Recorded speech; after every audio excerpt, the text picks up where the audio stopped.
dari pemain yang lainnya. Dan buat kisi-kisi kalian, Maxius sudah mulai touchdown di bagian pinggiran-pinggiran very pier ini. Dan akan coba untuk disusul oleh teman-temannya yang lain. Tapi di bagian sisi lainnya ada Pygmy yang akan bertemu dengan tim Bigaturan Red Alliance. Dreadnought terjadi, tapi Genfos akan coba untuk memfollow up seorang Joe Branky dengan menggunakan granatnya. Hanya diberikan splash damage aja, tapi di sisi yang lain ternyata Lapar bisa mendapatkan satu pemain lagi dari tim Pygmy. Hanya meninggalkan the last man standing mereka yang cukup aktif, yang masih aktif, yang ternyata berhasil untuk diculik oleh pemain-pemain dari tim Alter Ego. BTR. BTR. Ya, BTR. Ya, Tadi BTR. digabung nama Hell juga soalnya. Ya, Hell agak bandel karena memang mereka berdekatan banget tadi untuk 3 tim yang gue bilang ada BTR, AE, terus ada Hell juga di sekitar mereka. Tapi sepertinya Hell bakal terganggu oleh BTR karena sebuah pergerakan tadi. Ada Dreadnought yang terjadi, satu tukar satu dan tabrakannya gagal. Dia nabrak bertukar mobil tapi 2 pemain bakal langsung melakukan pick bersamaan. Bertukar pemain dari BTR. Satu kembali lagi tumbang dan tinggal Zuxi yang tersisa bersembunyi di balik sebuah pohon. Ada sebuah split dari bagian sebelah kiri. Zuxi bisa mendapatkan satu tapi terlalu banyak kontrol yang harus dilakukan karena Hell masih unggul dari segi jumlah. BTR pun dipulangkan, perjalanannya selesai untuk di stage yang keempat. Alter Ego juga sedang menghadapi lawan yaitu tim Talon yang cukup dekat dan lagi-lagi sisi utara. Semakin chaos, Bocil masih menembak dari bagian blue zone menuju ke arah pemain-pemain dari tim Talon dan satu persatu pemain dari Talon pun diamankan, bahkan ada Bocil di bagian belakang diamankan oleh seorang Misery. Tinggal Alpha yang masih ada di bagian kanan dan masih ada Okta juga yang ada di depan sana. 2 pemain dari Alter Ego tersisa untuk mencari pemain terakhir dari tim Talon. Misery ada granat di bagian tangan, lempar ke arah bawah. Okta sudah mulai terspot, cukup matang, cukup jauh, tapi Okta sudah berpindah ke sebelah kanan. Dia berpindah lagi ke arah sebelah kiri, masih memprediksi kemanakah Okta berada. Namun Okta juga bakal membalaskan granat tersebut. Cukup matang harusnya, tapi Misery berpindah ke arah kiri juga, naik ke arah atap, tidak terjangkau. Tapi granat berikutnya akan dilemparkan kembali. Cukup matang, Misery masuk sedikit ke arah pemain dari tim Alter Ego. Namun 2 pemain mendobrak masuk dan Rosemary bisa dibangkitkan. Talon dipulangkan dengan hanya 1 eliminasi. Wah, buying time yang begitu perfect yang dilakukan oleh Okta tadi sehingga menunggu Alpha untuk bisa melakukan backup. Kalau misalnya Okta kekeh untuk bisa 1v1 melawan Misery, itu bisa jadi aja senjata makan tuan. Tapi balik lagi, benar-benar maksimal buying time yang dilakukan oleh Okta. Dengan begitu Alter Ego masih bisa untuk melanjutkan perjalanan mereka. Tapi di sisi yang lain, Fastland akan gontok-gontokan melawan tim Sam99. Wis terkena granat dari seorang Mela. Apa yang kalian lakukan teman-teman sekalian? Mela pun low HP, harus healing terlebih dahulu. Tapi dia juga sudah mulai dibombardir dengan 2 granat sekaligus yang dilontarkan oleh 2 pemain dari tim Sam9. Mela masih bisa bertahan, Mela sudah low HP juga, dilontarkan lagi granat dari seorang Depi. Tapi Loyulah yang berhasil untuk menghentaskan perjalanan dari Mela. Fastland harus pulang di posisi yang ke-10. Tapi di sisi yang lainnya ternyata tim RRQ pun juga berada di tengah-tengah antara Sam9, NKT, dan juga Vampire. Ini tinggal keputusan RRQ mau ngapain, apalagi Tony K sudah mulai membukakan tembakannya. 2 tembakan 3 peluru masuk menuju ke arah salah satu pemain, yakni Snape dari tim RRQ. Dengan demikian Snape harus tereliminasi. Vampire so far sudah mulai mengumpulkan 3 total eliminasi poin. Mereka mau lebih dan nampaknya baik dari RRQ ataupun tim Vampire benar-benar komit, tapi mereka juga diganggu oleh tim NKT. Vampire mau kemana juga, mereka dalam posisi yang serba salah. Maju ketemu RRQ, mundur ketemu NKT, minggir ketemu Sam9. Sam9 pun juga ketemu atau mendapatkan atau bisa menculik lebih tepatnya menuju ke arah pemain-pemain dari tim Vampire. Tapi dari RRQ, mereka nampaknya lebih mementingkan untuk kabur terlebih dahulu demi mengamankan spot di dalam circle berpasta. Iya, mereka bermain lebih objektif untuk RRQ. Mereka meninggalkan tempat ini karena mereka sadar tidak hanya Vampire yang mereka hadapi, tapi ada campur tangan dari tim Sam9 dan juga ada campur tangan dari NKT. Jadi RRQ berpikir untuk lebih jauh lagi supaya mereka bisa mengamankan zona demi zona untuk zona yang berikutnya nanti. Dan Vampire ini pun mereka nggak bisa berbuat banyak, mereka hanya bisa melakukan healing, mereka hanya bisa mencari informasi tambahan. Dan Sam9, bagusnya yang dilakukan sama Sam9, mereka nggak langsung komit menabrak ke arah Vampire, mereka masih bersabar juga untuk menggali-gali informasi tambahan. Sam9 juga kayaknya sadar tidak hanya Vampire mereka hadapi atau tidak hanya satu tim yang mereka hadapi, karena ada tembakan atau ada bunyi-bunyian tembakan dari bagian sebelah kiri tadi yang akhirnya membuat awareness dari Sam9 semakin tinggi lagi. Dan Depi bakal ditugaskan untuk menahan pemain-pemain dari Sam9 seorang diri. Pemain Sam9 yang lainnya, menahan pemain-pemain dari Vampire seorang diri. dan pemain Sam9 yang lainnya bakal menahan pergerakan dari RRQ. Di sisi lain, Sersia ternyata bisa mendapatkan 5 eliminasi. Ada satu tim lagi yang kembali pulang menuju ke arah lobby. Alter Ego pulang tapi membawa 8 eliminasi. Hal yang begitu baik tentunya, hal yang begitu bagus untuk Alter Ego mempertahankan peringkat yang pertama. Vampire mulai ditinggalkan oleh tim-tim yang tadi mengganggu mereka. RRQ sudah mulai di grup ke arah center dan dari Sam9 pun mereka back lagi ke arah compound yang mereka kuasai. Plus NKT yang udah nggak usil lagi. Ya, tapi regardless gue mau mengomentari bagaimana keberanian dari pemain-pemain dari RRQ sih tadi ya. Karena Narpeko dan juga Asa ditugaskan untuk menahan NKT, Vampire dan juga Sam9. Sementara No Mercy yang tadi udah mengamankan bagian center dari circle kita yang kali ini. Dan cuman mengandalkan, dalam tanda kutip, cuman mengandalkan 2 pemain saja, mereka harus menghadapi atau menahan 3 tim sekaligus. Itu adalah sebuah keberanian yang dilakukan oleh seorang Narpeko dan juga Asa. Tapi Zerja pun juga berani langsung menusuk menuju ke arah Shack kecil dan bahkan bisa diamankan 1 buah knockdown. Tapi masih ada pemain yang lainnya dari tim Zerja. Orzi berhasil untuk menyelamatkan seorang Megamind. Nggak terlalu bisa untuk di finish begitu saja tadi dari seorang Megamind. Dengan demikian Zerja masih dengan 3 punggawa mereka mengamankan bagian center juga, tenggara juga, dan kayaknya bakalan berdekat-dekatan posisinya dengan tim RRQ. Apalagi seorang Orzi sudah mulai mengamankan angle menuju ke arah Shack kecil yang dihuni oleh tim RRQ di depan sana. Ini sebenarnya memang posisi Zerja dan juga RRQ adalah posisi pedang bermata 2. Iya. Walaupun memang di tengah circle, tapi Shack kecil emang begitu rumit untuk bisa dimainkan untuk mereka semua.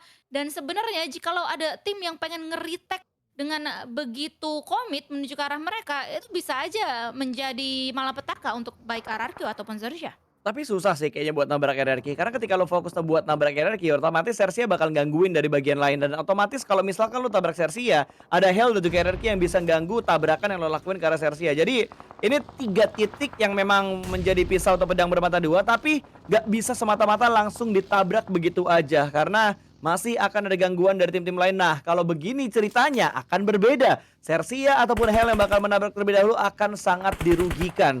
Sersia nabrak Hell gangguin, Hell nabrak RRQ, Sersia gangguin. Jadi RRQ sementara ini akan terselamatkan dengan posisinya, kecuali Sersia menghajar Hell duluan atau sebaliknya. Tapi itu juga malah menguntungkan untuk RRQ, bisa mengganggu fight tersebut. Jadi emang ini udah segitiga yang sangat danger sekali. Segitiga berirengel yang sangat-sangat berbahaya untuk 3 tim yang ada di tempat tersebut. Tapi sepertinya Sersia sudah mulai mengirimkan beberapa informannya untuk maju ke arah depan sana. Jadi kita bakal melihat juga menuju ke arah titik-titik lain lagi. Pergerakan dari Sersia pun terspot oleh posisi dari NKT. Baru ngebahas 3 tim, tiba-tiba ada 1 titik lagi yang bisa melihat menuju ke arah Sersia, yaitu NKT dan Sam9. Masih di posisi yang sama, bergerak sedikit saja dan Kenny tumbang. Tiger bisa mendapatkan 1 Hell dari bagian ladang, ternyata mampu untuk bisa mendapatkan 1 celah ke arah Sam9. 1 ditumbangkan, belum dipulangkan ke arah lobby, dan ini bakal membuat informasi yang bagus untuk ke arah Vampire. Tapi Tony K terlalu fokus ke arah compound sampai melupakan angle open di bagian depan sana. Bagi Man sudah mulai bergerak, tabrakan terjadi, Blue Cat tumbang. Kali ini Sam9 turun dari arah mobilnya, mengincar Swap dan diamankanlah Vampire. Sam9 berhasil meretake dan meratakan backline mereka. Bye-bye untuk Vampire.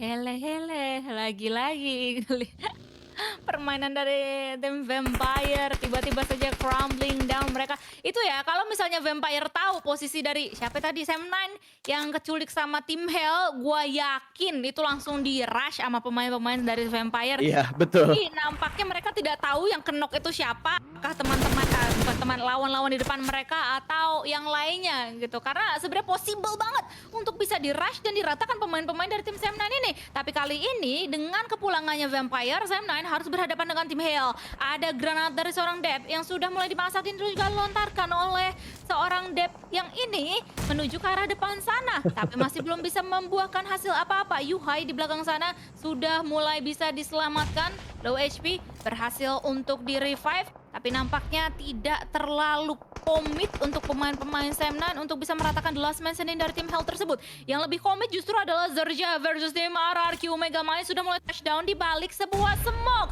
Mau ngapain kamu, mau kemana kamu, apa yang mau kamu lakukan? Ternyata yang mau dilakukan adalah meng-spam dan beberapa utility granat pun juga langsung connect dari seorang Megamind menuju ke arah pemain-pemain dari tim RRQ. Ini dia hell position untuk tim RRQ berada di tengah-tengah sana.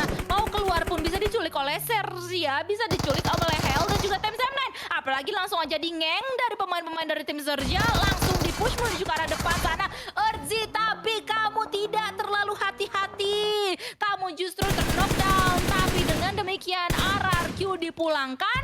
Posisi dari RRQ tadi juga sudah mulai diketahui oleh Roy, oleh Sam9, oleh Hell, NKT pun juga demikian. Hingga sekarang untuk Serzia, mereka akan dipantau keberadaannya, di lockdown keberadaannya dengan semua tim yang ada di pinggiran sana.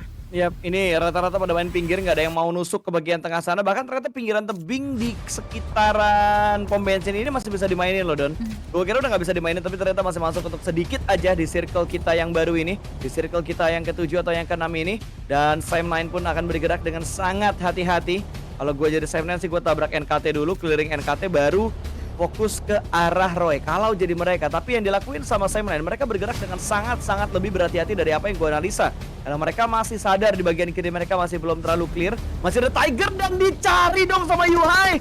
Gua kira bakal di zoning out doang, tapi ternyata dicari di Linus. Mereka ingin memastikan backline mereka bersih. Bahkan Kenny juga nge-spot keberadaan dari pemain-pemain Sersia. Setup Sersia sudah mulai terspot, tinggal memikirkan langkah berikutnya bakal seperti apa. Tapi di bagian lain Palak dari Roy juga bisa mendapatkan satu pemain dari Sersia.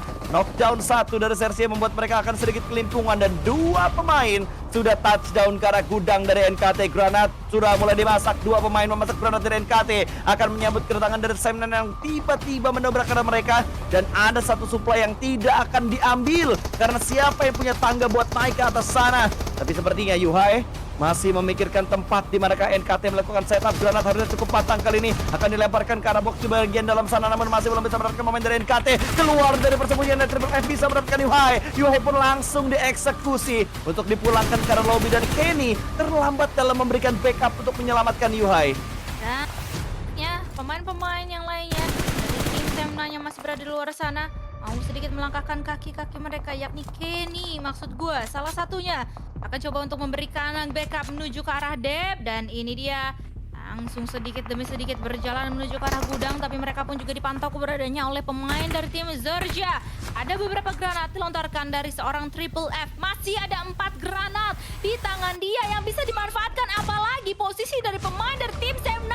Kenny sudah terbaca dengan sungguh jelas di balik sebatang kayu tersebut. The last man standing dari Sam9 bakalan coba untuk dicari, untuk disisirin, tapi mereka semuanya sudah mulai digencet oleh adanya Blue Zone. Tapi The God akan coba untuk mengitari. Dem masih berada di ujung sana, berhasil untuk nge-heal up terlebih dahulu, tapi ternyata The God itu dia posisinya terlalu terbuka dari pemain-pemain Serzia sehingga dia bisa untuk diculik. Dan dengan demikian seorang Dep masih mempunyai timing untuk nge-revive Kenny pas. Betul, ini timing yang tidak diduga-duga dapat dari arah Depi gara-gara ada gangguan dari Sersia untuk menculik satu pemain dari NKT. 2 lawan 2 jarak mereka cukup dekat antara Sam9 dan juga NKT, tapi sepertinya akan sangat lama untuk mereka melakukan komit karena mereka bakal bergerak beriringan dengan zona yang ke-8 ini atau dengan blue zone yang ke-8 ini. Kenny sudah berhasil menyelamatkan seorang Dep dan Dep sudah berhasil juga untuk melakukan proses healing. Tinggal menunggu momentum saja karena kalau mereka offside akan ada Sersia yang akan bisa menembak kursi kepada mereka. Roy juga harusnya bisa untuk mengganggu, tapi Roy bergerak sedikit. Kelihatan dua pemain menembak kursi ke arah pemain dari Roy ini dan Palak tumbang. Dep yang bisa mendapatkan angle tersebut, tapi siapakah yang bakal mendapatkan konfirmasi elimnya? Karena NKT juga menembak dan Triple F melakukan sebuah steal eliminasi. Roy hanya tersisa satu. Pergerakannya udah gak bisa bareng-bareng lagi, tapi Sersia melihat di mana NKT berada. Tembakan demi tembakan sudah mulai diberikan, tapi nggak ada yang berani keluar dari area hiding spot mereka. Bermain sabar tentunya. Bahkan Omen masih dicari. Omer bukan Omen ya. Omer masih dicari oleh Urzi, tapi masih belum terspot. Gudang bakal menjadi fokus utama dari Sersia kali ini. Ya, biar gampangnya lumer tuh pas ngomongnya dari Roy. Iya Lumer. juga. Kenapa L sama itu ya dikutip sih? Biasa bahasa-bahasa orang-orang sono tuh emang kayak gitu. Oke. Pokoknya ya, si lumer nih apakah berhasil untuk melumerkan pertahanan milik Nine, NKT ataupun Serzia? pastikan aja, akan kita tunggu aja. Karena dari tadi, dari Sam9 dan NKT pun yang sebenarnya berada bersebelah-sebelahan juga masih belum terlalu bisa untuk engage perang. Tapi kali ini, this is the time, this is now or never untuk Sam9 dan juga NKT karena mereka juga sudah mulai digerogoti dengan adanya di belakang badan mereka, di belakang punggung mereka. Tapi Kenny bersama juga dengan Dep hanya bisa untuk dicicil sedikit demi sedikit. Bahkan tadi beberapa granat tidak terlalu on point menuju ke arah mereka berdua. Tapi tembakan dari Megamind lah yang berhasil untuk mendapatkan seorang Kenny. Tembakannya begitu jauh, begitu on point. NKT kayaknya agak-agak sirik tuh dengan tembakan barusan. Tapi Dep di lockdown habis-habisan karena ada Molotov juga yang menyudahi permainan dari Sam9. Dan si Lumer, last man standing dari Roy, dia bisa bertahan sampai posisi top 3 di tengah-tengah sana. Dan dia harusnya sekarang berhadapan dengan dua pemain sekaligus dari NKT Spider-10. Sudah mulai terlihat